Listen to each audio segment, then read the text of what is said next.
कथी लैला जब गवना तो बुझल ना भावना राजा जी बिटोर दर घर के बिछावना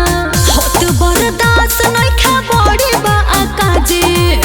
होत बर्दाश्त नइखे बड़ी बा आकाजी तला गालो हमर राजा जी तला गालो हमर राजा जी चुमा के हारा बाजी तला गालो हमर राजा जी चुमा के हारा बाजी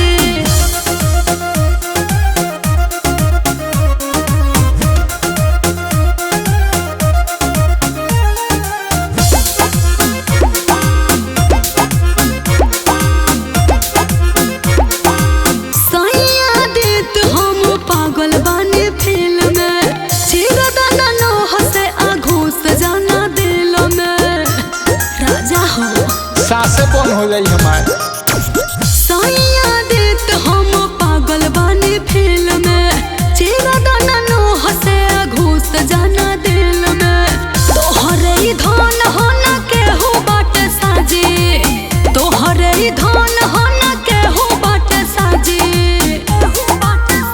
तला गालो हमर राजा जी जी जी तला गालो हमर राजा जी चुमा के हारा बाजी तला गालो हमर राजा जी चुमा के